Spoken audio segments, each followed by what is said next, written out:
Hello masters, మీ జీవితం మీ చేతుల్లో book reading సెషన్కి స్వాగతం. ఈరోజు డే 23. మనం ఏ చాప్టర్లో ఉన్నామంటే మార్పుని నిరాకరించే తత్వం.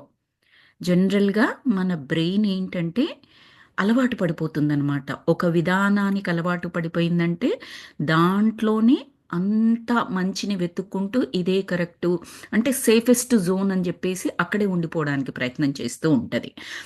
కోర్స్ సేఫెస్ట్ జోనే, కానీ ఆఫ్టర్ సమ్ టైం మనం ఆ సేఫ్ జోన్లో నుంచి బయటికి వచ్చేసి నెక్స్ట్ ఛాలెంజ్కి సిద్ధపడేటట్లుగా మన బ్రెయిన్ని తయారు చేసుకోవాలి. మన జాబ్స్లలో అలాంటి వాటిల్లో కూడా చెప్తారు కంఫర్ట్ జోన్, సేఫ్ జోన్. జనరల్గా ఒక ఉమెన్ అయితే ఎస్పెషల్లీ ఒక కంపెనీలో జాయిన్ అయిపోయారు అంటే వాళ్ళు ఒకవేళ పే తక్కువగా శాలరీ తక్కువగా వచ్చినా కొంచెం వర్క్ లోడ్ అటు ఇటుగా ఉన్నా పర్వాలేదులే, ఇంకా అలవాటు అయిపోయింది నాకు ఈ వర్క్ లోడ్, ఈ టీం మెంబర్స్, ఇందులోనే ఉంటాను, పర్వాలేదు, పైసా తక్కువ వచ్చినా పర్వాలేదు అన్న టైప్లో ఉంటారు. వాళ్ళని ఏమంటారంటే కంఫర్ట్ జోన్ లేదా సేఫ్ జోన్లో ఉన్నారు అని చెప్తారు. అంటే ఇంకా చాలు, ఈ కంఫర్ట్ చాలు, ఇంతకు మించి మళ్ళీ బయటికి ఇంకో కంపెనీకి వెళ్తే అక్కడ ఎలా ఉంటారో, వర్క్ లోడ్ ఎలా ఎలా ఉంటుందో, ట్రావెలింగ్ కష్టం అవుతుందేమో, ఇంకొకటి ఇలా రకరకాలుగా అనుకోని ఛాలెంజెస్ ఏవైనా వస్తాయేమో అని చెప్పేసి వాళ్ళ బ్రెయిన్ ఏం చేస్తుందంటే ఇక్కడే ఉండు పర్వాలేదు, ఆల్రెడీ తెలిసింది ఇది అన్నట్లుగా ఉంటుందన్నమాట. లైఫ్లో సిచ్యువేషన్స్ కూడా మనకు అలాగే ఉంటాయి. మన బ్రెయిన్ ఏం చేస్తుందంటే ఇది సేఫ్ జోను, ఇక్కడే ఉండు అన్నట్లుగా చెబుతూ ఉంటుంది. కానీ మనం ట్రైన్ చేసుకుంటూ ఉండాలి. ఎస్, ఇక్కడ నేను ఎంత ఎక్స్ప్లోర్ చేయగలిగానో అంత చేశాను, ఇంతకు మించి అభివృద్ధి నాకు ఇక్కడ ఏమీ కనపడట్లేదు, ఈ రూమ్ నుంచి బయటపడాలి, ఇంకో రూమ్లోకి వెళ్ళాలి అంటే ఇంకొక ఏరియా, ఇంకొక ప్లేస్, ఇంకొక సిచ్యువేషన్, దాంట్లోకి వెళ్ళి అక్కడ ఎదుర్కోవాలి. ఫస్ట్లో ఛాలెంజింగ్గానే ఉంటుంది, కష్టంగానే ఉంటుంది. మనకు అనిపిస్తుంది అబ్బా ఎందుకు ఆ జాబ్ ఎదులేసి వచ్చాను నేను, ఇక్కడ 5,000 ఎక్కువ వస్తుందేమో కానీ కష్టంగా అనిపిస్తుంది. కానీ ఒకసారి అది అలవాటు అయిపోయిన తర్వాత, ఆ టీం మెంబర్స్తో మనకు ర్యాప్ పెరిగిన తర్వాత, అంటే ఆ స్నేహితతత్వం పెరిగిన తర్వాత అప్పుడు ఏమనిపిస్తుంది, ఇంతకుముందు జాబ్ ఎలా ఉందో ఈ జాబ్ కూడా అలాగే అనిపిస్తుంది. మీరు ఒక ప్లేస్ నుంచి ఇంకొక ప్లేస్కి మూవ్ అవ్వండి. ఇప్పుడు హైదరాబాద్లో ఉన్నారు, హైదరాబాద్ నుంచి ఢిల్లీకి మూవ్ అయ్యారు. ఫస్ట్లో చాలా చిరాగ్గా ఉంటుంది, ఊరికే హైదరాబాదే గుర్తొస్తుంటుంది, ఎంత బాగుంది, ఇంటి పక్కల వాళ్ళు బాగున్నారు, స్కూల్స్ బాగున్నాయి, ఇంకొకటి రకరకాలుగా. కానీ ఆ ఢిల్లీలో కూడా కొన్ని ఒక 1 year 2 years కొద్ది రోజులు మనం టైం ఇచ్చామంటే మన బ్రెయిన్ ఆ వాతావరణానికి సెట్ అవుతుంది. అక్కడ ఉన్న కంఫర్ట్ ఐటమ్స్ అన్నీ కూడా తీసుకొచ్చి మన ముందుకు పెడుతుంది. చూడు ఇక్కడ ఈ పెద్ద స్కూల్ ఉంది, ఇక్కడ ఈ ఆపర్చునిటీస్ ఎక్కువ ఉన్నాయి, ఎక్కువగా జాబ్ అవకాశాలు ఉన్నాయి, ఇలా రకరకాలుగా మనము కొత్త అవకాశాలని అప్పుడు చూడడం మొదలు పెడతాం. అంతకుముందేమో అవే ఛాలెంజెస్గా కనపడతాయి. ఒక్కసారి కంఫర్ట్ జోన్లోకి వెళ్ళిన తర్వాత మెల్లమెల్లగా వాటికి అలవాటు పడిపోతూ ఉంటాం అన్నమాట. సో ఎప్పుడైనా పత్రిజీ కూడా ఏం చెప్తారంటే మీరు ఏ రంగం తీసుకున్నా అక్కడ మీరు సాధించగలిగేంత వరకు సాధించిన తర్వాత ఇంకేమీ లేదు అనిపించినప్పుడు నెక్స్ట్ దానికి వెళ్ళిపోవచ్చు అని చెప్తారు. ఎలాగా అంటే ఇప్పుడు ఈ క్లాసెస్ ఉన్నాయి మనకి, రైట్, మెడిటేషన్ క్లాసెస్ ఉన్నాయి. మనం ఒక మెడిటేషన్ క్లాసులలో జాయిన్ అవుతున్నాము, అక్కడ నేర్చుకుంటూ ఉన్నాము. ఆఫ్టర్ సర్టెన్ టైం తర్వాత we may not feel so much attracted towards that sessions, అంటే అంతగా అట్రాక్ట్ చేయలేకపోవచ్చు. అది కారణం ఏంటి అని మనం ఆలోచించుకోవాలి. నేనేమైనా ఈ క్లాస్కి అంటే ఇంకా ఈ క్లాస్లో నేను నేర్చుకోవాల్సింది మొత్తం అయిపోయిందా, వేరే క్లాస్కి వెళ్ళాలా, ఆర్ నాలో బద్ధకం వల్ల నేను ఇలా ఆలోచిస్తున్నానా, అది మనం క్వశ్చన్ వేసుకోవచ్చు. బద్ధకం వల్ల ఆలోచిస్తున్నానంటే కంపల్సరీ మళ్ళీ మనం వర్క్ చేసుకుని క్లాసెస్ అటెండ్ అవ్వాలి. లేదు ఈ క్లాసులలో చెబుతున్నది, వింటున్నది, డిస్కస్ చేస్తున్నది అంతా సుపరిచయంగానే ఉంది, తెలిసినట్టుగానే ఉంది, ఇంకేదో కావాలనిపిస్తోంది జ్ఞానము అని అనుకున్నప్పుడు మనం ఇంకొక సెషన్స్ కూడా అటెండ్ అవ్వచ్చు. అది గ్రోత్ అంటారు. మాధురి గారు అదే చెప్తారు, మన క్లాసెస్ స్టార్ట్ చేసినప్పుడు మనకు 30, 32, 35 పీపుల్ ఉన్నారు మనకు అప్పుడు ఈచ్ సెషన్లో. మెల్లమెల్లగా వాళ్ళు అవుట్ గ్రోన్ అయిపోయారు, అంటే ఇంక ఇక్కడి నుంచి ఇంకో సెషన్స్కి వెళ్ళడం, ఇంకొకటి వెళ్ళడం, వాళ్ళు ఓన్గా చేసుకోవడం. కొంతమంది మాత్రం ఆఫ్ కోర్స్ ఆ లేజినెస్తో వాళ్ళు చేయలేకపోతున్నారు. ఎలా చెప్పగలుగుతున్నానంటే వాళ్ళు నాకు కలిసినప్పుడు చెప్తారు, అప్పుడు సెషన్స్లో బాగుండేదండి, మళ్ళీ జాయిన్ అవ్వలేకపోతున్నాము, చేసినప్పుడు చాలా బాగుందండి అని కొంతమంది చెప్తూ ఉంటారు. సో అదేంటి అన్నది మనం చూసుకోవాలి. ఇక్కడ కూడా ఏం చెప్తున్నారు ఈవిడ లూయిస్ ఎల్హే గారంటే, మార్పుని నిరాకరించే తత్వం కనుక మీకు ఉన్నట్లయితే, అందరికీ ఉంటుంది కొద్దో గొప్ప, కొంతమందికి చాలా ఎక్కువగా ఉంటుంది. ఆ చాలా ఎక్కువగా ఉన్నవాళ్ళు ఖచ్చితంగా పాటించాల్సిన ఈ లెసన్లో ఉంటాయి, ఈ చాప్టర్లో. ఏమని చెప్తున్నారు ఫస్ట్? ఆ దివ్యవాక్యం ఏమిచ్చారంటే, ఈ జీవన రాగంతోనూ మరి నిరంతరము మార్పు చెందుతూ ప్రవహిస్తున్న జీవన ప్రవాహంతోనూ నేను మిళితమై ఉన్నాను. ఇది చెప్పుకున్నాం యాక్చువల్గా ఈ దివ్యవాక్యం గురించి మనం లాస్ట్ క్లాస్లో. ఒక నదీ ప్రవాహం ఎలాగైతే ముందుకు సాగిపోతూ ఉంటుందో, నా జీవితం కూడా జీవన ప్రవాహము అని చెప్పేసి అన్నారు ఇక్కడ వాడు. ఒక జీవనదిలాగా మునుముందుకు సాగిపోతూ ఉంటుంది. అంటే మార్పును అంగీకరిస్తున్నట్టే. ఈరోజు ఇక్కడ ఆ నది ఏదైతే ఉందో జాక్సన్విల్ మీద నుంచి వెళ్తుంది అనుకుందాం. జాక్సన్విల్ దాటిన తర్వాత ఆర్లాండో వస్తుంది. ఆర్లాండో దాటిన తర్వాత టాంపా అని ఇంకో సిటీ వస్తుంది. అంటే అర్థం ఏంటి? ఈ వాతావరణం, నెక్స్ట్ ఆర్లాండో వాతావరణం, నెక్స్ట్ టాంపా, నెక్స్ట్ ఇంకో ఊరు, ప్రతి దగ్గర ప్రవహించుకుంటూనే అక్కడ ఉన్న మార్పును అంగీకరించుకుంటూనే ముందుకు వెళ్తుంది తప్పిస్తే ఎక్కడ ఇంకా నేను ముందుకు వెళ్ళను అనదు. దాని యొక్క లక్ష్యం సముద్రంలో చేరడం. సముద్రం అనేది పూర్ణాత్మ దానికి. నదికి, ఏ నదికైనా కూడా నది ఒక అంశాత్మ అనుకుంటే సముద్రం అనేది పూర్ణాత్మలాగా. ఆ పూర్ణాత్మను చేరేంత వరకు ఎన్ని ఎదురైనా చీలికలైన నది చీలికలుగా కూడా ప్రవహిస్తుంది అది, అంతే తప్పిస్తే ఆగిపోదు అక్కడ. అలాగే మన జీవన ప్రవాహం ఉండాలి. నిరంతరం అవసరమైన చోట మార్పులు చేసుకుంటూ ఆ మార్పు చెందే తత్వాన్ని మనలోకి ఆపాదించుకుంటూ ముందుకు వెళ్ళాలి. దానివల్ల ఏమవుతుందంటే గ్రోత్ ఉంటుంది, భౌతిక జీవితంలో కానీ ఆధ్యాత్మిక జీవితంలో కానీ. మనలో చాలా మందికి కన్సిస్టెన్సీ అంటే నేను ఎలాగ ఉన్నానో అలాగే ఉంటాను అని అనుకుంటూ ఉంటారు. అది కాదక్కడ. కొన్ని పద్ధతులు ఏవైతే ఉన్నాయో పాటించడము ధర్మం ఉంది.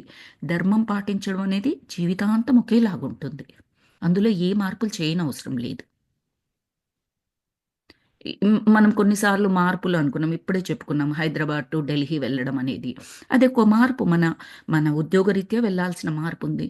లేదు నాకు ఇక్కడే బాగుంది, నేను అస్సలు కదలను ఇక్కడి నుంచి అని చెప్పేసి అనుకున్నాం అనుకోండి. ఇక్కడ జాబ్ అంటే జాబ్ ఆపర్చునిటీ, జాబ్ తీసేసేది ఉందనుకోండి. అంటే ఆ జాబ్ ఏమంటారు, సెక్యూర్డ్ కాదనుకోండి.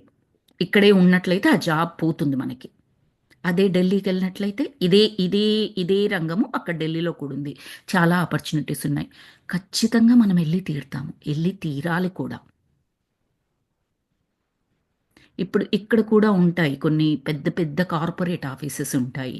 రీసెంట్గా నేను విన్నది ఏంటంటే, యాపిల్ వాడు కొన్ని దగ్గర, సారీ యాపిల్ కాదు, ఇంటెల్ ఇంటెల్ ఇంటెల్ వాళ్ళు కొన్ని దగ్గరలో, వాళ్ళది చాలా చాలా పెద్ద కంపెనీ, ఎన్నో ఇయర్స్ నుంచి ఉన్నది.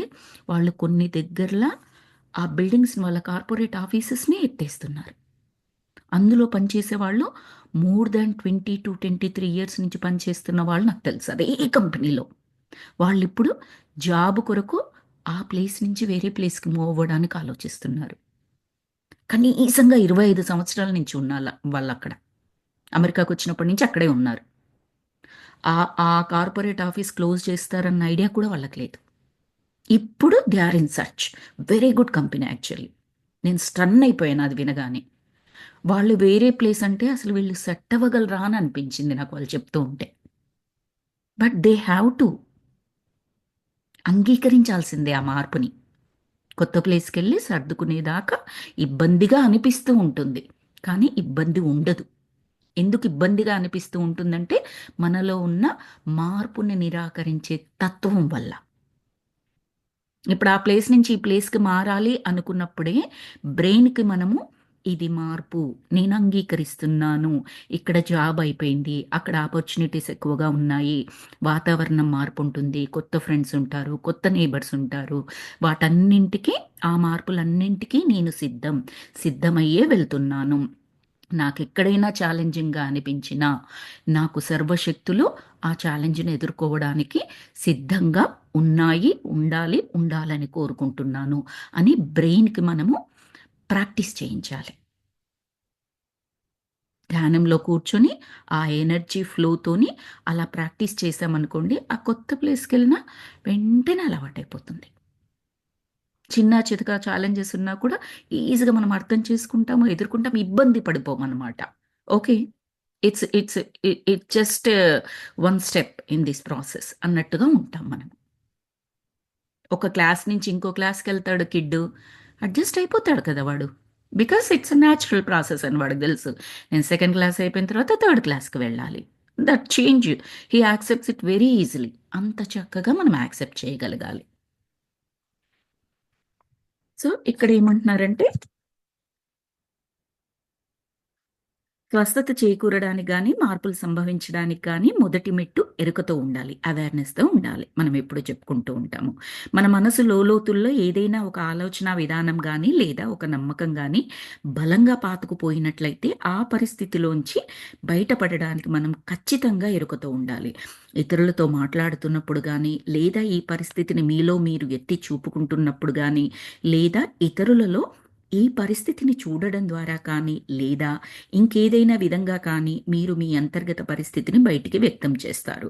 మన ఆలోచన విధానాలను గాని, నమ్మకాలను గాని ఎరుకతో గమనించినప్పుడే కదా మనకు అసలు సమస్య తెలిసేది. అటువంటప్పుడు ఒక మాస్టర్‌ని గాని, మిత్రుడిని గాని, ఒక క్లాస్‌ని గాని, ఒక వర్క్‌షాప్‌ని గాని మన వైపుకు ఆకర్షిస్తాము. ఇది లాస్ట్ క్లాస్‌లో మనం చదువుకున్నాం మాస్టర్స్. అందుకని చదువుకుంటూ వెళ్తున్నాను ఒకసారి. నా స్నేహితురాలు ఒక సమావేశం గురించి నాకు చెప్పడం ద్వారా నాలో ఈ జాగృతి మొదలైంది. ఆ మీటింగ్‌కు నా స్నేహితురాలు వెళ్ళలేదు. కానీ నా అంతరంగంలోంచి ఏదో అంతర్వాణి ఆ మీటింగ్‌కి వెళ్ళమని ప్రబోధించింది. నేను వెళ్ళాను. ఆ చిన్న సంఘటనే నా ఆధ్యాత్మిక పదంలో మొట్టమొదటిది అయ్యింది. మొట్టమొదటి మెట్టు అయ్యింది. కొంతకాలానికి గాని ఆ మీటింగ్ యొక్క విశిష్టతను నేను గుర్తించలేకపోయాను. మనం చెప్పుకున్నాం లాస్ట్ క్లాస్‌లో. ఏ పుట్టలో ఏ పాముందో ఒకసారి వెళ్లి చూసొద్దామా? కలిసొద్దామా? అటెండ్ అవుదామా? విందామా? చూద్దామా? ఇలా మనం చాలా రకాలుగా నిత్య జీవితంలో సమస్యలు కాదు. సిట్యుయేషన్స్ ఉంటూ ఉంటాయి. మనం అంటూ ఉంటాము. వెళ్ళరాదురా అక్కడ క్లాస్ జరుగుతుందట. Meditation class. లేదా ఏదో ప్రవచనాలు చెప్తున్నారట. పెద్ద గురువుగారు. లేదు ఒక కార్పొరేట్ ఆఫీస్‌కి సంబంధించిన ఒక పెద్ద సమావేశం జరుగుతుంది. ఫ్యూచర్ టెక్నాలజీ ఏంటి? ఏది చదువుకోవాలి? ఏది చదువుకుంటే ఉపాధి అవకాశాలుంటాయి? ఇలా జరుగుతుందంట. ఫ్రీ అంట అక్కడ. ఒకసారి వెళ్ళు. ఇప్పుడు నువ్వు 10థ్ క్లాసే. కానీ నీకు అర్థమవుతుందేమో, అర్థం కాకపోతే పోయేదేముంది నాన్న. ఇలా చెప్తూ ఉంటాం మనము. నీకు తెలుస్తూ ఉంటుందని. ఆ తరువాత ఎప్పుడో అది ఊరికే జరగదు మాస్టర్స్. యూనివర్స్ అలా మన దగ్గరికి ఒక అవకాశాన్ని తెప్పిస్తది. ఇంకొకరి చేత ప్రేరేపితం చేయిస్తది. తల్లో, తండ్రో, అన్నో, ఇంట్లో ఉన్న వాళ్ళు ఎవరో ఒకరు లేదా ఫ్రెండ్సో, నేబర్సో అలా ఉందట. వాళ్ళ ద్వారా మనకు చెప్పిస్తది. అలాంటి అవకాశాలు వచ్చినప్పుడు ఎరుక అని చెప్పారు కదా! మనం ఎరుకతో ఉన్నట్లయితే చూస్తాము, వెళ్తాము. తర్వాత అలాంటిది మన జీవితంలో జరిగినప్పుడు ఇమ్మీడియేట్‌గా కనెక్ట్ అయిపోతాము. ఆ రోజు నేను అది అటెండ్ అయినప్పుడు మొట్టమొదటి విత్తనం పడింది నా బ్రెయిన్‌లో. బహుశా అందుకే ఆ దేవుడు నన్ను అటెండ్ చేయించాడేమో! ఆ ఎరుక అనేది ఈ విధంగా కనెక్ట్ చేస్తదనమాట. సో, ఇప్పుడు ఈవిడ కూడా అదే చెప్తున్నారు. వాళ్ళ ఫ్రెండ్ సజెస్ట్ చేసిందట ఏదో మీటింగు. ఏదో ఊరికే వెళ్ళింది. వాళ్ళ ఫ్రెండ్ రాలేదు మళ్ళీ. ఆవిడ కుదరలేదు, రాలేదు. ఈవిడ మాత్రమే. కానీ జస్ట్ ఊరికే అలా వెళ్ళినందుకు ఆ తర్వాత ఎప్పుడో తనకి జీవితంలో దాని యొక్క ఇంపార్టెన్స్ అర్థమైందట. ఏమని? ఆ రోజు జరిగిన ఆ మీటింగ్‌కి వెళ్ళింది కదా! అది ఆధ్యాత్మిక ప్రయాణంలో మొట్టమొదటి మెట్టు అని అర్థం చేసుకుందట. అలాగే మనకు కూడా ఉంటాయి. ఎరుకతో ఉంటే మనం కనెక్ట్ చేసుకోగలం. చాలా వరకు మనం జాగృతి వైపు వేసే మొదటి అడుగు గురించి ఆలోచించడానికి చాలా మూర్ఖంగాను లేదా అర్థం లేనిదిగాను అనిపించవచ్చు. ఒక్కొక్కసారి చాలా సులభంగా కూడా అనిపించవచ్చు. లేదా కొన్నిసార్లు మన పాత ఆలోచన విధానాలకు పూర్తి విరుద్ధంగా కూడా అనిపించవచ్చు.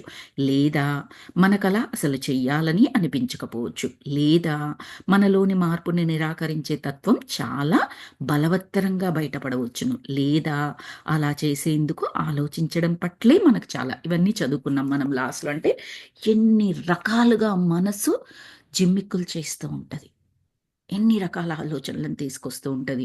అసలు మూర్ఖత్వంగా కూడా అనిపించవచ్చట. అంతే ఇప్పుడు ఆ 10th క్లాస్‌లో ఉన్నాడు.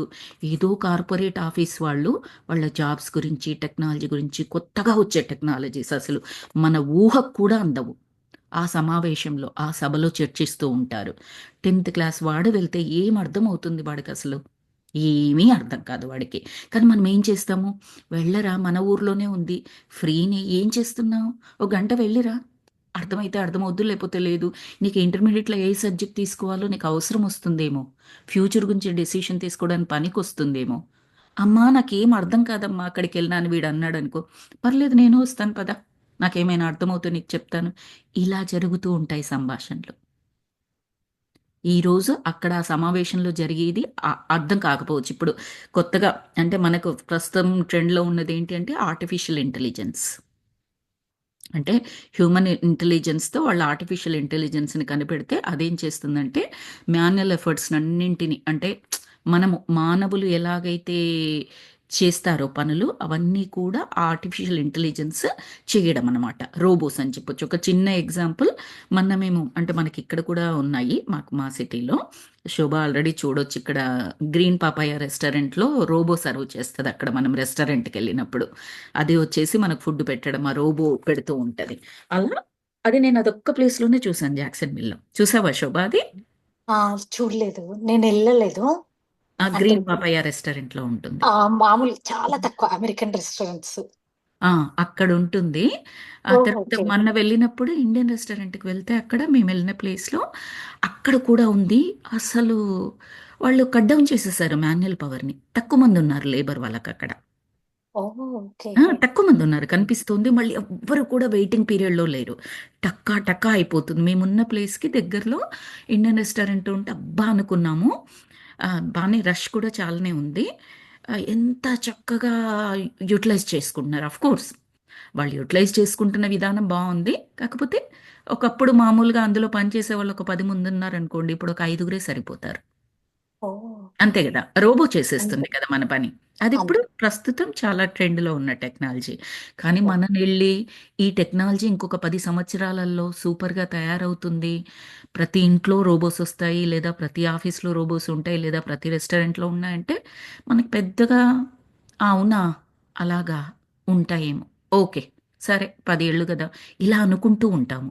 కానీ దానికి సంబంధించిన కార్పొరేట్ ఆఫీస్ పెట్టే మీటింగు మన కిడ్ వాడు చదువుకోవాలి కదా ఫ్యూచర్‌లో. వాడు కానీ అటెండ్ అయ్యిండంటే వాడికెలా వచ్చేసి ఉండొచ్చు ఉత్తరం చెప్పలేం మనం అక్కడ. వాడికి అక్కడ ఎళ్ళిన తర్వాత అర్థమైన విషయం ఒకటే ఒకటి కావచ్చు.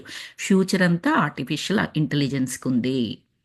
అది చదవాలి అంటే నేనిప్పుడు నెక్స్ట్ కోర్స్ ఏం తీసుకోవాలి? దానికి సంబంధించిన అవకాశాలు ఎక్కడుంటాయి? ఎవరు నేర్పిస్తారు? నేనెలా ఎక్సెల్ అవ్వచ్చు? ఇదేదో కొత్తగా ఉంది. నేర్చుకుంటే బావుండనిపిస్తోంది.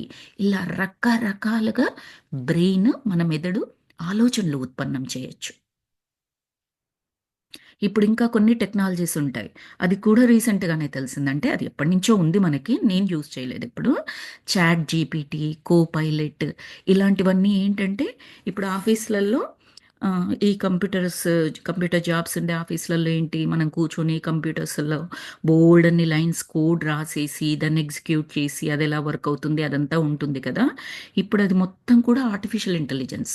నీకేం కావాలో చెబితే చాలు నీకు కావాల్సిన కోడంతా అది రాసి పెట్టేస్తుందంట. ఇప్పుడు నేను నా జాబ్‌లో నేను టెస్ట్ కేసెస్ అలా రాయాలి. నేనేం టెస్ట్ కేస్ రాయాలి అనేది నాకు తెలిస్తే జస్ట్ ఇదిగో ఈ టెస్ట్ కేస్ రాయి అని నేను చెప్పాననుకోండి, అదెలా రాయాలో క్లియర్‌గా అదే రాసి పెడుతుందట. అది ఆల్రెడీ చాలా మంది యూజ్ చేస్తున్నారు. నేనది చూసాను. ఆ ఎగ్జాంపుల్ నేను మా హస్బెండ్‌ని చూపించమని అడిగాను నేను. ఎలా చేస్తారు మీరు అని చెప్పేసి. నేను యూజ్ చేయలేదెప్పుడు. సో, ఎలా చేస్తారు అంటే తను చూపిస్తే అసలు షాక్ అయిపోయింది నాకది. మా వాడు ఓహ్! ఫోన్ చేస్తాడు కోడ్ గూడా రాస్తదా? ఓహ్! నాకు కూడా అస్సలు తెలియదు. ఆ! వందల లైన్‌ల కోడ్ రాసింది. ఒక 10 సెకండ్స్ కూడా తీసుకోలే. ఓహ్! జస్ట్ 10 నేను సెకండ్స్ కూడా తీసుకోలే. ఓహ్! ఓకే. ఓకే. ఈ కోడ్ వాళ్ళ గ్రామటికల్లి డెవలపర్స్ యూజ్ చేస్తున్నారట ఆల్రెడీ. ఆహాహా! చాలా మంది. గ్రామటికల్లు అట్లా అనేసి అనుకున్నాను అది ఓన్లీ. కూడా చేస్తుంది. కోడు రాస్తుంది. Test cases wow! రాస్తుంది. ఈ మ్యాథ్స్ ఓకే. అలాంటి ప్రాబ్లమ్స్ ఉంటే అది చేస్తుంది. స్టూడెంట్స్ యూజ్ చేస్తున్నారు దాన్ని. అవునవును. మా ఆ! పిల్లలు కూడా యూజ్ చేస్తున్నారంట. శ్రీష యూజ్ చేస్తాడు. మా అబ్బాయి కూడా యూజ్ చేస్తాడు. ఓహ్! హ్మ్. నాకేమనిపిస్తదంటే, మళ్ళీ బ్రెయిన్ డంబ్ అయిపోతదేమని నేను నా బ్రెయిన్ వాడడానికే నేను ఇష్టపడతాననమాట. ఎక్కడైనా మనకు అవసరం వచ్చినప్పుడు వాడుకోవచ్చేమోలే కానీ, మన అంతే. బ్రెయిన్ తుప్పు పట్టిపోతది గదా శోభ. అంతే. అంతే. ఇక్కడ ఆ! అమెరికన్స్ కూడా అందుకే ఎప్పుడు కాలిక్యులేటర్ యూజ్ చేస్తారు చూడండి. అవును. మనలాగా హ్మ్. కాకుండా. కాకుండా. ఆ! మ్యాథ్. అదేమైతదంటే బ్రెయిన్ రిసోర్సెస్ కూడా మనం యూజ్ చేయకపోతే, ఇంకా ఆ రంగంలో అభివృద్ధి అనేది ఉండదు మనకి. అవును. ఇంకా 2+2 అంటే కూడా కాలిక్యులేటర్ పట్టుకొనే యాహ్! చేయాల్సొస్తుంది మనకి. అవును. వాళ్ళు అలానే ఆ! చేస్తారు. నేను ఇప్పుడు. పర్సనల్‌గా అది ప్రిఫర్ చేస్తాననమాట. కానీ టెక్నాలజీ ఇంకా నేర్చుకోవడం అవసరం గదా! అవును. అవును. హ్మ్. సో, అది మనం ఊహించకపోవచ్చు. ఆ కొన్ని సంవత్సరాల తర్వాత జరిగేదానికి ఈరోజు మనకు మొదటి మెట్టు ఆ యూనివర్స్ చేత ఇవ్వబడుతుంది. ఎరుకతో ఉన్నట్లయితే మనం గమనించుకోగలం. అది ఆవిడ చెప్పాలి అనుకుంటున్నది. రకరకాలుగా ఎన్నో లేదా, లేదా, లేదా అనుకుంటూ చెప్పింది. అవన్నీ బ్రెయిన్ చేసే జిమ్మిక్కులు. రకరకాలుగా చెబుతూ ఉంటుంది. వాటన్నింటిని అధిగమించి మనం నెక్స్ట్ స్టెప్‌లోకి ఎదగాలి అంటే, మన దగ్గర సరిపోయినంత ఆధ్యాత్మిక శక్తి, ఆ spiritual energy, cosmic energy whatever ఆ ఎనర్జీ మన దగ్గర ఉండాలి. ఎప్పుడు ఉంటుంది? మనం ఎవ్రీడే నిద్ర ద్వారా అంటే నిద్రపోవడం ద్వారా వచ్చే ఎనర్జీ రోజువారీ దైనందిన కార్యక్రమాలు చేయడానికే సరిపోతుంది మనకి. అంతకుమించి ఎక్కువగా ఉండకపోవచ్చు మనకి. అంతవరకే. అలాగే డిజైన్ చేయబడింది పగలు, రాత్రి అనేది. అంతకు మించి కావాలి అనంటే, అప్పుడు మనం సేవ్ చేసుకోవాలి వచ్చిన ఎనర్జీని. ఏది స్లీప్ ద్వారా వచ్చిన ఎనర్జీని సేవ్ చేసుకోవాలి. ఎక్కడ అవసరమో, ఎంత అవసరమో అంతే వాడుకోవాలి. ఇంకా పెంచుకోవాలి అనుకోండి, ఇదిగో ఇలా ధ్యానం ద్వారా, సర్వీస్ యాక్టివిటీస్ ద్వారా, జ్ఞానం నేర్చుకోవడం, పంచుకోవడం ద్వారా, వీటి ద్వారా ఏంటంటే ఎనర్జీ బ్యాంక్ నిల్వలు టప టప టప టప పెరిగిపోతూ ఉంటాయి. పాజిటివ్ ఎనర్జీ వచ్చేస్తూ ఉంటది. ఏదైనా సాధించేయగలను. ఒక మార్పొచ్చేసింది. స్వీకరించేస్తాను ఇమ్మీడియేట్‌గా. వావ్! ఇది నాకొక ఆపర్చునిటీ. ఇది కొత్త రంగంలోకి ఆ భగవంతుడు నన్ను తీసుకెళ్తున్నాడంటే, ఇక్కడ నా వల్ల ఏదో జరగబోయేది ఉన్నది. నేను చేసే తీరుతాను. యెస్! ఫస్ట్‌లో నాకు ఇబ్బందొస్తుంది. కష్టమవుతుంది క్లాస్ చెప్పాలంటే తెలీదు కాబట్టి. అందరూ పెద్ద పెద్ద మాస్టర్స్ ఏమో, ఏం తప్పులు చెప్తాను. It's okay. వాళ్ళకి ముందే చెప్పేస్తాను. నాకిది కొత్త క్లాసు. నేను చెప్పలేదు ఇప్పటివరకు. ఏమైనా తప్పులుంటే మీకు తెలిస్తే నాకు చెప్పండి. నేను నేర్చుకుంటాను. ముందే చెప్పేస్తాను. అలా కొన్ని క్లాసులు చెప్పిన తర్వాత నాకు రకరకాల బుక్స్ తిరిగేయడం, రకరకాల వీడియోస్ అలాంటివన్నీ చూడడము, దాని ద్వారా నాలెడ్జ్ గెయిన్ అవ్వడం. ఇంకా నా బ్రెయిన్ నేను అందులో పెట్టాను కాబట్టి యూనివర్స్ ఏం చేస్తది? నా బ్రెయిన్ ఏ ఫ్రీక్వెన్సీలో ఉందో స్కాన్ చేస్తది కదా! ఈమె ఆధ్యాత్మిక క్లాసులు తీసుకుంటుంది. ఇన్ఫర్మేషన్ కావాలి. నా ముందుకు మొత్తం అదే ఇన్ఫర్మేషన్ పంపిస్తూ ఉంటది. నేను జస్ట్ దాన్ని నేర్చుకుంటూ అది ఇక్కడ పంచుకుంటూ, ఇంకా పెంచుకుంటూ వెళ్ళిపోవడమే అనమాట. అలా మనం ఫస్ట్ స్టెప్ ఎరుక అని చెప్పారు కదా! ఎరుక, తర్వాత మార్పుని అంగీకరించే తత్వం, ఆ తర్వాత ఒక్కొక్క మెట్టుగా పైకి ఎదగడం శక్తిని పెంచుకుంటూ ధ్యానం ద్వారా, జ్ఞానం ద్వారా, సర్వీస్ యాక్టివిటీస్ ద్వారా. తర్వాత ఏమంటున్నారంటే, ఇలాంటి భావనలు మీలో తలెత్తాయంటే మీరు ఇంకా స్వస్థత చేకూరే ప్రక్రియలోనే ఉన్నారని, మీకింకా స్వస్థత చేకూరలేదని మీరు అర్థం చేసుకోవాలి. నిజానికి మార్పు చెందాలి అనుకున్న తక్షణమే స్వస్థత చేకూరడం ప్రారంభమవుతుంది. స్వస్థత అంటే ఇక్కడ మార్పును అంగీకరించే తత్వం లేని వాళ్ళుంటారు కదా! వాళ్ళు అస్వస్థత అన్నట్టుగా చెబుతున్నారు. ఎప్పుడైతే మార్పుని అంగీకరిస్తున్నారో నేను ఓకే. ఈ మార్పుకు సిద్ధము అని మీరెప్పుడైతే డిసైడ్ చేసుకుంటారో మొట్టమొదటి స్టెప్ పడిపోయినట్టే స్వస్థత విధంగా. అంటే అది ఇంకా మీకు రైట్ థింగ్స్, పాజిటివ్ థింగ్స్ ఆ గ్రోత్, ఆ అభివృద్ధి అనేది స్టార్ట్ అయిపోయినట్టే అని చెప్తున్నారు. కాబట్టి మనకు ధ్యానంలో కూడా చెప్తారు కొన్ని ఈ సెషన్స్ ఉంటాయి. మన హ్మ్. ఏంటవి మన అయి వర్క్‌షాప్స్ ఉంటాయి కదా! వర్క్‌షాప్స్‌లో ఇప్పుడు ఒక రూట్ చక్ర ఉంది. తర్వాత స్వాదిష్టాన చక్ర ఉంది. ఇలాంటి మెడిటేషన్ సెషన్స్ ఉంటాయి గదా! పర్టిక్యులర్ ఓరియెంటెడ్‌వి. వాటిలో ఏం చెప్తారంటే, నేను నాలో జరిగే మార్పులకు అంగీకరిస్తున్నాను. నాలో జరిగే ప్రాసెస్‌లు ఏవైతే మాస్టర్స్ నాలో ప్రాసెస్‌లు చేస్తున్నారో వాటన్నింటికి సిద్ధంగా ఉన్నాను. మార్పుకు సిద్ధంగా ఉన్నాను అని అనుకోమని చెబుతారు. అలా అనుకున్నప్పుడే మనం ఆ వర్క్షాప్స్లో కానీ ఆ మెడిటేషన్స్లో కానీ కూర్చున్నప్పుడు వాళ్ళు ఏ మార్పులు చేస్తారో మనం అనుకుంటూ, బికాస్ మెడిటేషన్లో మనకు ఎనర్జీ వస్తుంది, అవతల వైపు నుంచి మాస్టర్ గైడ్ చేస్తూ ఉంటారు. అంటే ఆ సంకల్పానికి మన ఎనర్జీ తోడైనందువల్ల మనం మార్పుకు సిద్ధము అనుకున్నట్లయితే ఇమ్మీడియట్గా యూనివర్స్ మనలో ఆ ప్రక్రియని జరిపించేస్తుంది అన్నమాట. అనుకున్నది మన శక్తి కరెక్ట్గా ఉన్నట్లయితే అది ఇమ్మీడియట్గా మేనిఫెస్ట్ అయిపోతుంది. మీరు ఇమ్మీడియట్గా చూసుకోవచ్చు అది. కొంతమందికి ఆ మెడిటేషన్లు జరుగుతూ ఉన్నప్పుడే ఆ సర్జరీలు జరిగిపోవడము, వాళ్ళకున్న ప్రాబ్లం క్లియర్ అయిపోవడం, చాలా ఉదాహరణలు ఉన్నాయి అలాంటివి మనకి. వాళ్ళు ఎక్స్‌ప్లెయిన్ కూడా చేస్తారు. ఆ మెడిటేషన్స్‌లో పాల్గొన్న వాళ్ళు, "మీరిలా చెబుతున్నప్పుడు నాకు లోపల ఇలా అనిపించిందండి. ఇదిగో నాకు థ్రోట్ దగ్గర ఇబ్బంది ఉండేది. ఆ థ్రోట్ దగ్గర ఏదో ఎవరో వచ్చి చేసిపోయినట్లు అనిపించిందండి" అని చెప్పేసి, ఆ నెక్స్ట్ కొన్ని డేస్ తర్వాత వాళ్ళు చెప్తారు. "థ్రోట్‌లో ఈ ప్రాబ్లమ్ ఒకప్పుడు ఉండేదండి. ఆ రోజు ఆ ప్రాసెస్ జరిగిన తర్వాత ఆ మెడిటేషన్‌లో నాకు మళ్ళీ ఎప్పుడు ఆ ప్రాబ్లమ్ రాలేదండి" అని చెప్తూ ఉంటారు వాళ్ళు. అది అస్సలు అబద్ధం కాదు మాస్టర్స్. నా ఫ్రెండ్‌కే జరిగింది. ఒకటి కాదు. 2 ఆపరేషన్‌లు జరిగాయి తనకి మెడిటేషన్‌లో. తను నాకు చెప్పింది. తను నాకు గురువు కూడా చెప్పాను కదా! నా ఫ్రెండే నా గురువని.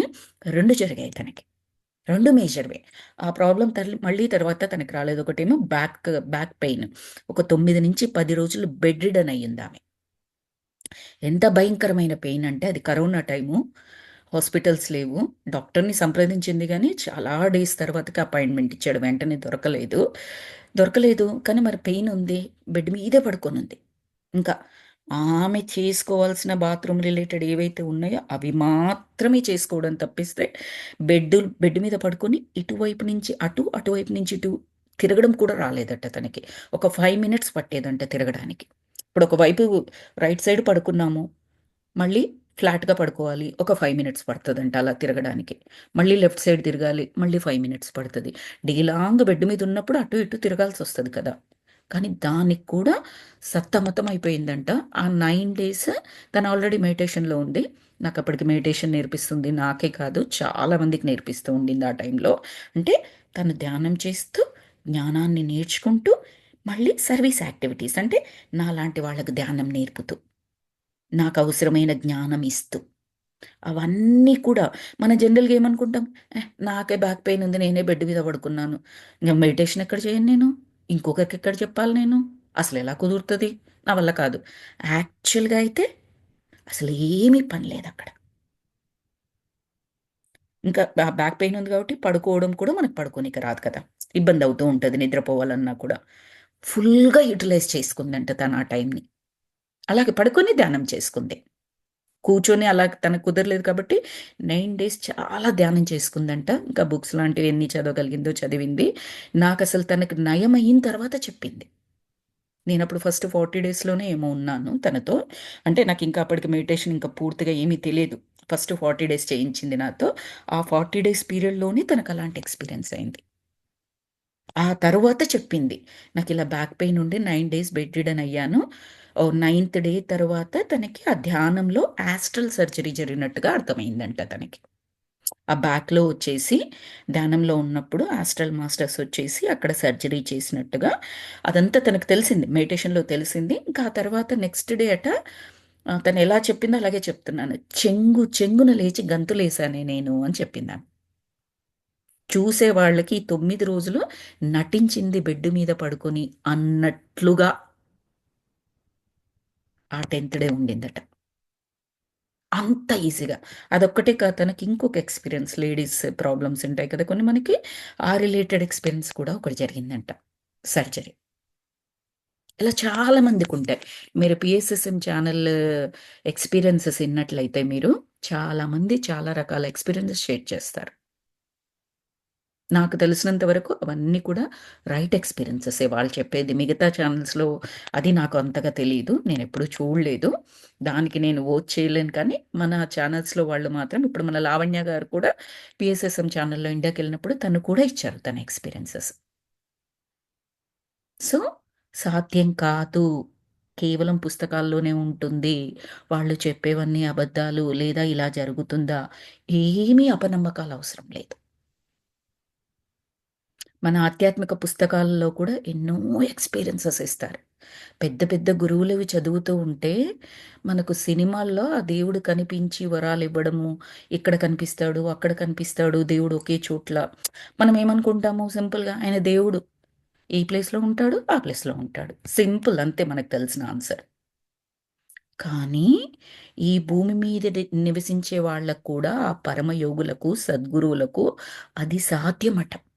నేను పరమహంస యోగానంద బుక్‌లో చదివాను. ఒక గురువుగారు చెప్పాను కదా! మీకు ఒక క్లాస్‌లో చెప్పాను.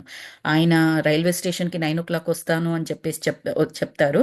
కానీ వాళ్ళ శిష్యుడికి ఏమనొస్తుందంటే మార్నింగ్ టైమ్‌లో 9కి రావట్లేదు. కాస్త లేట్ అవుతుంది అన్నట్టుగా మెసేజ్ వస్తుంది. ఇన్నర్ మెసేజ్ ఆయనకి.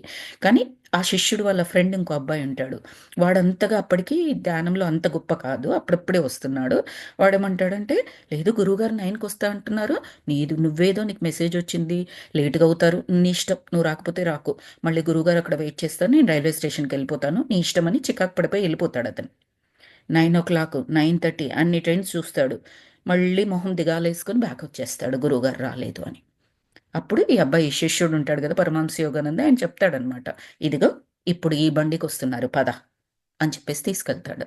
ఏ బండి అని చెప్పారో, ఏ టైం అని చెప్పాడో ఈ అబ్బాయి శిష్యుడికి ఇన్నర్ మెసేజ్ ఏమొచ్చిందో అదే బండిలో అక్కడి నుంచి దిగుతాడు. అలాగే ఈ 9:00 రాకుండా 10:00 వస్తుందని ఇన్నర్ మెసేజ్‌ని ఈ అబ్బాయి నమ్మాడు. అబ్బాయి వాళ్ళ ఫ్రెండ్ నమ్మలేదు. వాడెళ్ళిపోయాడు. ఆ అబ్బాయికి గురువుగారు కనిపించరు. ఈ అబ్బాయికి పరమహంస యోగానంద ఉండే ఆ హాస్టల్ రూమ్ ఏదైతే ఉందో అక్కడ గురువుగారు సశరీరంగా మొత్తం ఫుల్‌గా ముందుకొచ్చి నిల్చుంటారు. ఆశ్చర్యపోతాడు. గురువుగారు మీరిక్కడ, మీరు ఆ ప్లేస్‌లో ఉండాలి కదా! అంటే, యెస్. నా సమా నా నా యొక్క మెసేజ్ నువ్వు అందుకున్నావు. సందేశం నువ్వు అందుకున్నావు. ఆ ఫ్రీక్వెన్సీకి నువ్వు ఎదిగావు. ఆ అబ్బాయికి తెలియలేదు కాబట్టి ఆ అబ్బాయి ఎళ్ళిపోయాడు. అందుకని నీకు ఈ దర్శనం చేయించాలి అనుకున్నాను. నేనిక్కడ ఉన్నాను, అక్కడ ఉన్నాను అని చెప్పేసి ఏవైతే చెప్పాలనుకుంటాడో చెప్పేసి మళ్ళీ మాయమైపోతాడాయన. మళ్ళీ కనిపించరు. నెక్స్ట్ హాఫ్ ఎన్ అవర్, 1 అవర్‌లో ట్రైన్‌కెళ్తే అక్కడ ట్రైన్‌లో నుంచి దిగుతూ ఉంటారు. అంటే అర్థం ఏంటి? ఈయన కనిపించే టైంలో ఇక్కడ ఉన్నారు. ఆ పర్టిక్యులర్ వేరే ప్లేస్‌లో కూడా ఉన్నారు. అలా సైంటిఫిక్‌గా చెప్పడం అంటే ఇంకా మన వాళ్ళు సైన్స్‌లో పరిశోధనలు లేవు కానీ ఆధ్యాత్మికంగా వివరణ ఇవ్వబడింది ఆ బుక్‌లో. పరమహంస యోగానంద అనే బుక్‌లో ఆధ్యాత్మికంగా వివరణ ఇవ్వబడిందనమాట. అది అర్థం చేసుకోవడం కొంచెం కష్టంగా అనిపించింది నాకు. కానీ మన ఎనర్జీ స్టేట్స్ పెరిగినట్లయితే ఆ యోగులకు అది సాధ్యమే. ఇప్పుడు మనం పెద్ద పెద్ద గురువుల దగ్గరికెళ్తే మనం ఒక సమస్య చెప్పినట్లయితే వాళ్ళు కళ్ళు మూసుకుంటారు కాసేపు. మన ప్రాబ్లమ్ విన్నారా లేదా కూడా మనకు అర్థం కాదు. కొద్దిసేపు నేను చెప్పేది పరమ సద్గురుల గురించి. ఈ సో కాల్డ్ మార్కెటింగ్ చేసుకునే వాళ్ళు కాదండి. రియల్ యోగులు వాళ్ళు ఎవరైతే ఉంటారో మహాపురుషులు వాళ్ళ గురించి. వాళ్ళు ఇలా కళ్ళు మూసుకుంటారు. కళ్ళు మూసుకుంటే ఏమవుతదంటే ఇంక వాళ్ళ ధ్యానం అనమాట. ఆ నెక్స్ట్ సెకండ్‌లో హైయెస్ట్ ధ్యాన స్థితిలోకి వెళ్ళిపోతారు. సమాధి స్థితిలోకి.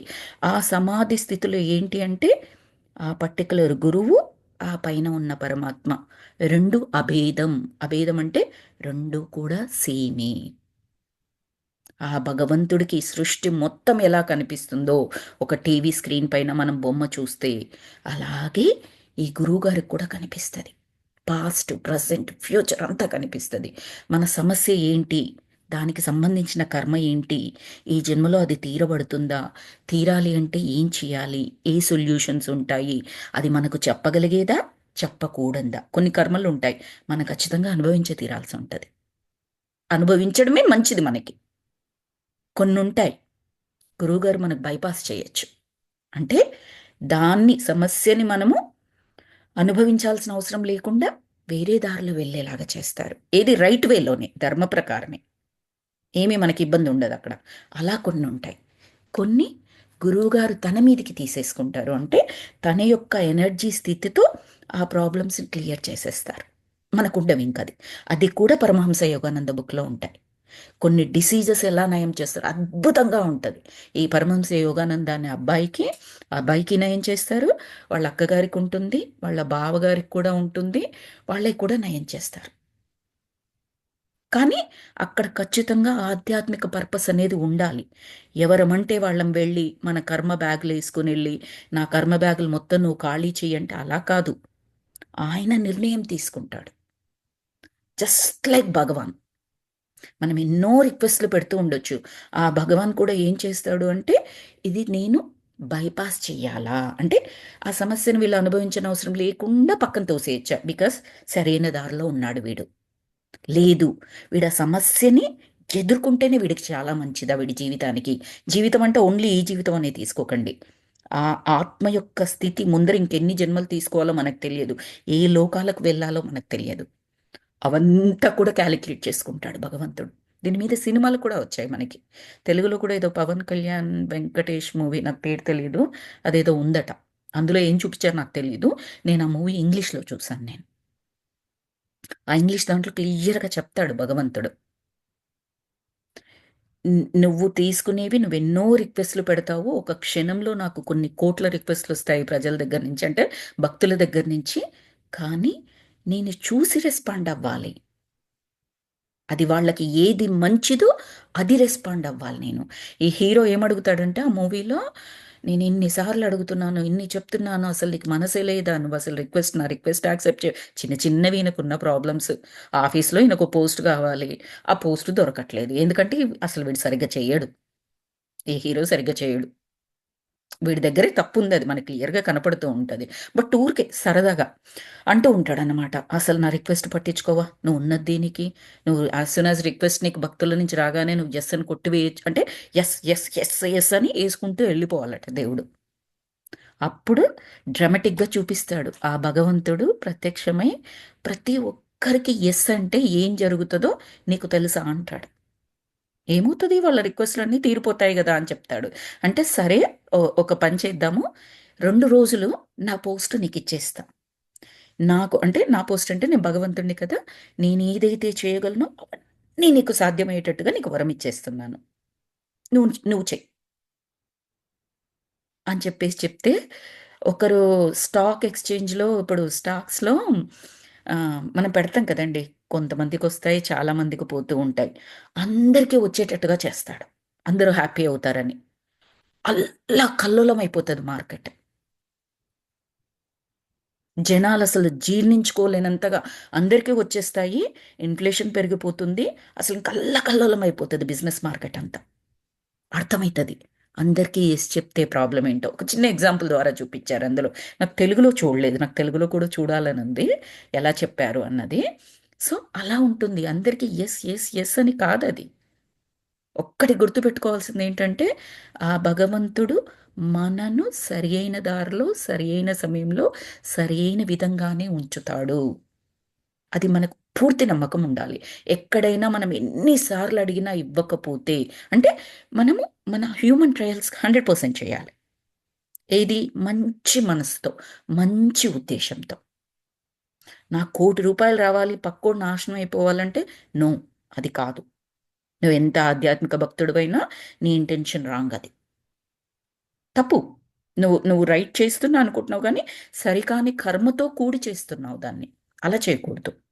అన్నీ ఉన్నప్పటికీ ఎక్కడ నీలో లోపం లేకుండా, ఉద్దేశంలో లోపం లేకున్నా కూడా జరగకపోతే, అప్పుడు ధ్యానంలో కూర్చుని మనం అడగొచ్చు, ఏంటి, ఎందుకు ఇవ్వట్లేవు నాకు, నాకు కారణం కావాలి, లేదా జ్ఞానం చెప్పండి దానికి సంబంధించి. ఏ కర్మ వలన నేను కావాల్సింది పొందలేకపోతున్నాను, ఎందుకో నువ్వు మంచి కొరకే నాకు చేస్తావు, ఏంటా మంచి నాకు తెలియచేయి, తెలియచేసి దాన్ని అర్థం చేసుకునే శక్తిని కూడా ఇవ్వు నాకు. అర్థం కాదు మనకు, ఆయన చెప్తాడు, మనకు అర్థం కాదు. ఇది నీ మంచి కొరకే చెప్తున్నానురా, ఈ ఇంటర్మీడియట్లో ఈ పర్టికులర్ సబ్జెక్ట్ తీసుకోకు, ఈ సబ్జెక్ట్ ఈరోజు బాగానే ఉంది అవకాశాలు, కానీ 4 ఏళ్లలో ఈ సబ్జెక్టులో ఉన్న అవకాశాలు మొత్తం పోతున్నాయి, జాబులు ఏమీ ఉండవు. కాబట్టి నీకు నచ్చిన సబ్జెక్ట్ కాకుండా ఇంకొక సబ్జెక్ట్ తీసుకునేటట్టుగా పరిస్థితులు వస్తాయి అక్కడ నీకు. కారణం ఏంటంటే 4 సంవత్సరాల తర్వాత ఇప్పుడు నీ చేత ఏదైతే బలవంతంగా సబ్జెక్టు తీసుకొనిచ్చాడో దానికి అవకాశాలు ఎక్కువగా ఉంటాయి. ఆ రోజు అర్థమవుతుంది నీకు. నేను చదివిన రోజు అసలు ఈ సబ్జెక్ట్ ఏంటో పిచ్చి సబ్జెక్టు, ప్రపంచంలో ఎవడికి లేదు, ఏదో 10 క్లాసులు 10 పోస్టులు ఉండేవి. ఇప్పుడు అర్థమవుతుంది, 4 ఇయర్స్ తర్వాత లక్షల జాబ్స్ వచ్చేసాయి, చాలా హైయెస్ట్ శాలరీ. ఇందుక నాకు ఇలా జరిగింది, చాలా మంచి పని అయింది నేను ఈ సబ్జెక్ట్ తీసుకుని, ఆ రోజు భయపడ్డాను కానీ మంచి పని అయింది. ఇలా చాలా ఎక్స్పీరియన్సెస్ ఉంటాయి మనకి.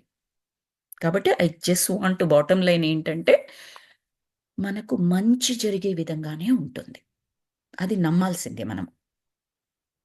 ఇది ఇంగ్లీష్ సినిమా పేరు మర్చిపోయాను నేను, last week, before last week, 2 weeks బ్యాకే చూశాను నేను అది. పేరు మర్చిపోయాను నేను, తర్వాత చెప్తాను. అది తెలుగులో మాత్రం పవన్ కళ్యాణ్ అని వెంకటేష్ అనుకుంటా. పవన్ కళ్యాణ్ దేవుళ్లాగానో ఏమో ఉంటాడు, అది నా సినిమా పేరు నాకు తెలీదు. దేవుళ్లాగా ఉంటాడు అందులో ఉంటుంది అని చెప్తారు. అంటే మీకు కుదిరినప్పుడు నేను చెప్పాను కదా, పరమహంస యోగానంద బుక్ కూడా చదవండి. అందులో ఎలాగా స్వస్థత అంటే ఆరోగ్యపరమైన సమస్యలున్నా, ఇంకొక సమస్యలున్నా, గురువులను కంప్లీట్గా వాళ్ళే దైవం అని నమ్ముకొని ఉన్నట్లయితే ఆ సద్గురులని, వాళ్ళు ఎలా ఆ శిష్యులని ఆధ్యాత్మిక ప్రయాణంలో ముందుకెళ్ళేటప్పుడు ఏవైనా ఆటంకాలు ఉన్నట్లయితే గురువులు ఎలా వాళ్ళ ఎనర్జీని ఉపయోగించి ఆటంకాలని తీసేస్తారు.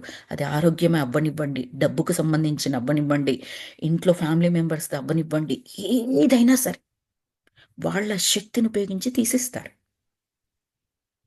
అందులో వాళ్ళకి శక్తి నష్టం జరగదు, బికాస్ వాళ్ళ జాబ్ అది. ఒక టీచర్ జాబ్ స్టూడెంట్స్కి చెప్తే టీచర్కి ఏమైనా వాళ్ళలో ఉన్న జ్ఞానం ఏమైనా నష్టం జరుగుతుందా? టీచర్ చెప్పాలి, 100 మంది స్టూడెంట్స్కి చెప్పాలి. చెప్పడం వల్ల టీచర్కు ఉన్న జ్ఞానం ఏం నష్టం కాదు, ఈయనకేం ఇబ్బంది లేదు.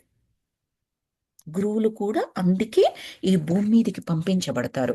వాళ్ళతో పాటు ఇంకొంతమందిని ఆ ఆత్మ ప్రగతి వైపు నడిపించడమే వాళ్ళ యొక్క బాధ్యత. అందుకే ఒక్కసారి మనము రెడీగా ఉంటే గురువు, అంటే శిష్యుడు సిద్ధంగా ఉంటే గురువు కనపడతారు అని చెప్పేసి చెప్తారు. మనం వెతుక్కోనక్కర్లే, నాకు గురువెవరు గురువెవరు గురువెవరు మనం వెతుక్కోనక్కర్లే. నువ్వు సిద్ధంగా ఉన్నావు శిష్యరికానికి అనగానే నీకు అలకేట్ చేయబడిన గురువు ఎవరైతే ఉంటారో అతను నీ ముందుకు వచ్చేస్తాడు ఏదో ఒక రూపంలో, తెలిసిపోతుంది. అది కూడా ఉంది పరమహంస యోగానంద బుక్కి. వాళ్ళ యొక్క గురువుగారు యుక్తేశ్వర్ గారు, ఆయన గురువుగారు లాహిర్ మహాశైలు.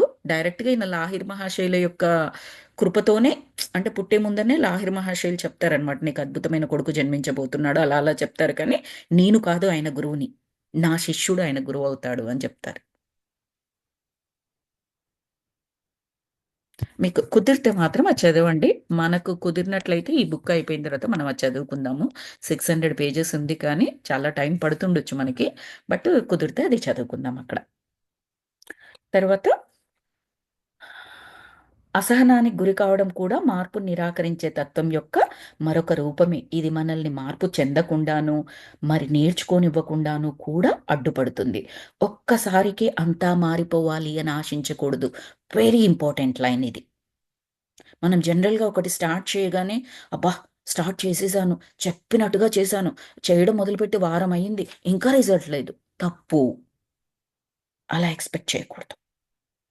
నీ ఎఫర్ట్స్ మీదనే నీ ఫోకస్ ఉండాలి. నీకేం కావాలి నీకు తెలియాలి. Result so and so result నీకు కావాలి. ఆ రిజల్ట్ కావాలి అన్న కోరికతోనే నువ్వు ఎఫర్ట్స్ ఏవైతే పెట్టాలో 100% ఎఫర్ట్స్, మైండ్ మొత్తం దాని మీదనే ఉండి పెడుతూ ఆ యూనివర్స్ ఖచ్చితంగా ఇచ్చి తీరుతుంది అన్న నమ్మకంతో చేస్తే ఖచ్చితంగా జరుగుతుంది అది. అంతే తప్పిస్తే, నేను 1 వీక్ నుంచి చేస్తున్నా నాకు రాలేదు, నేను 3 నెలల నుంచి కోర్స్ చదివాను కానీ సబ్జెక్ట్లో చూస్తే నాకు మార్కులు తక్కువ వచ్చాయి. ఫస్ట్ నీలో వెతుకు, ఎక్కడైనా నీ ప్రయత్న లోపం ఉందా, నీకు ఇబ్బందిగా ఉందా, అంటే నువ్వు చెయ్యాల్సింది చెయ్యకుండా లేదు, అది నీకు చెప్పబడుతుంది. నీ సబ్జెక్ట్ కాకపోతే నువ్వు నువ్వు ముందుకు వెళ్ళాల్సింది కాదు ఆ దారి అని అనిపించినప్పుడు, ఆధ్యాత్మికంగా మనం ఉన్నట్లయితే మనకి యూనివర్స్ చేత చెప్పబడుతుంది. రకరకాలుగా ఆ దారి నుంచి పక్కకు లాగేస్తూ ఉంటాడు. మనం వెళ్దాం అనుకుంటాము, ఆయన లాగేస్తూ ఉంటాడు. ఈ బస్సు ఎక్కాలి అనుకుంటాము, బస్సు మిస్ అయ్యేట్టుగా చేస్తాడు. మనం కరెక్ట్ టైంకే వెళ్ళిపోతాము. ఆ రోజు ఇంకో 2 నిమిషాల ముందే బస్సు వచ్చేసి వెళ్ళిపోతుంది. ఎప్పుడు లేట్ వచ్చే బస్సు ఆ రోజు ముందే వెళ్ళిపోతుంది. అంటే దాని అర్థం ఆ బస్సు కాదు నేను ఎక్కాల్సింది.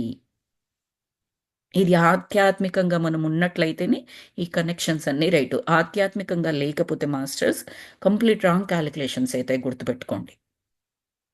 అప్పుడు ఈ కనెక్షన్స్ మనం పెట్టుకోవడానికి ఉండదు.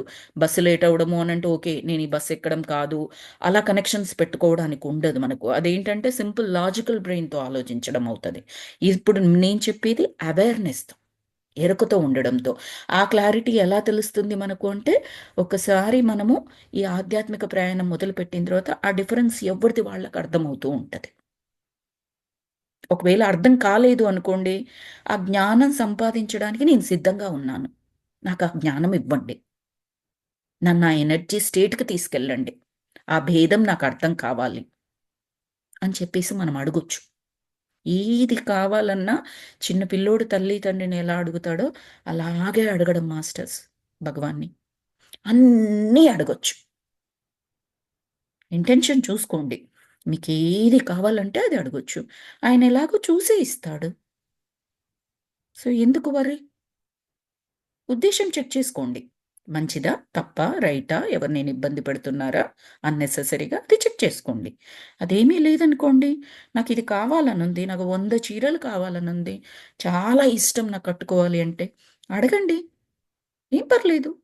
నాకు నాది కట్టుకోవడం వల్ల నాకు కాన్ఫిడెన్స్ వస్తుంది, మంచి క్లాసులు తీసుకుంటాను, బయటకు వెళ్ళి వేదిక మీద క్లాసులు తీసుకుంటూ ఉంటే నాకు నేను చక్కగా రెడీ అవుతే చాలా కాన్ఫిడెన్స్ వస్తుంది, అద్భుతంగా క్లాస్ తీసుకోగలుగుతున్నాను. ఎస్, అక్కడ మీకు సహాయపడుతుంది కదా అది. అడగండి. కొందరికి ఉంటుంది అది, ఆ రకంగా కూడా వాళ్ళ కాన్ఫిడెన్స్ పెరిగేది ఉంటుంది. It's okay. భౌతిక జీవితం తీసుకున్నప్పుడు భౌతిక అవసరాలు ఉంటాయి, భౌతికమైన కోరికలు ఉంటాయి. యాజ్ లాంగ్ యాజ్ చాగంటి గారు చెప్పినట్టు ధర్మచట్రంలో ఇమిడినంత వరకు మనకి ఏమీ ప్రాబ్లం లేదు. నీకు అన్ని సంపదలు అవన్నీ ఇచ్చాడంటే ఆ దేవుడు ఏం చెప్పినట్టు, అనుభవించరా అని చెప్పినట్టు. ఎన్నో జీవితాలు పూర్వి మనకు ఉండుంటాయి. మనము ఎన్నో జన్మలు ఎందరో మాస్టర్స్ బుక్ రీడింగ్లో చూసాం కదా. క్యాథరిన్కి ఎన్నో ఎన్నో జన్మలు పూర్వి తీసుకొని ఉంటుంది. కొన్ని జన్మల్లో కొంచెం పర్వాలేదు అన్నట్లుగా ఉంటుంది. ఆ పర్వాలేదు దగ్గర కూడా మళ్ళీ పూర్గా బతకాల్సిన అవసరం ఏమీ లేదు. ఈ జన్మలో నువ్వు ఆ స్థితిని పొందగలిగావు, ఎంజాయ్ చెయ్యి. నీకు వీలైతే నలుగురికి పెట్టు, నలుగురి బాగు గురించి ఆలోచించు, నీ దగ్గర ఉంది కాబట్టి చేయగలిగినంత చెయ్యి, కేవలం నీ కొరకు అన్న స్వార్థంతో కాకుండా. అలా చెప్తాడనమాట చాగంటి గారు కూడా, ఇది బాగా చెప్తారు ఆయన. నీకు ధనము ఇవ్వబడిన జన్మలో కూడా పీసు పీసు చేసి అవసరాలకు కూడా కాకుండా పక్కోడికి ఒక మెతుకు పెట్టడానికి కూడా ఇష్టపడకుండా చేస్తే ఆ భగవంతుడు చూస్తాడు, ఆ లక్ష్మీదేవి చూస్తుంది, వీడికి ఇనపెట్లో పెట్టడం తప్పిస్తే ఇంకొకటి లేదు, నేను ఈ బందీకానలాగా ఉండను అని చెప్పేసి వెళ్ళిపోతుంది. ఎప్పుడు వెళ్ళిపోద్ది? ఈ జన్మలో వెళ్ళిపోకపోతే నెక్స్ట్ జన్మలో వెళ్ళిపోతుంది. పోయిన జన్మలో నీ దగ్గర ఉన్నానురా, ఏం చేసావు నువ్వు? ఇనపెట్టెలో బంధించి పెట్టావు నన్ను, నువ్వు వాడుకోలే, పక్క వాళ్లకు ఇవ్వలే, ఇంకొద్దులే వేరే పార్టీని చూసుకుంటానని ఆవిడ వెళ్ళిపోతుంది. జస్ట్ ఫన్నీ వేలో మీకు చెప్తున్నాను కానీ అలా మనకి ఇవ్వబడినప్పుడు మనం దానితో సంతోషంగా ఉండొచ్చు, ఎంజాయ్ చేయొచ్చు, చెయ్యగలిగినంత సేవ సమాజానికి చేయొచ్చు, ఇతరులకు చేయొచ్చు. అది మాస్టర్స్. మనం ఇక్కడ ఈరోజు ఎక్కువ ఎక్స్ప్లెనేషన్ అయింది, ఒక్క పేజ్ కూడా కదలలేదు. But I'm glad. Thank you so very much for today's session, for joining today's session. Let me stop the recording.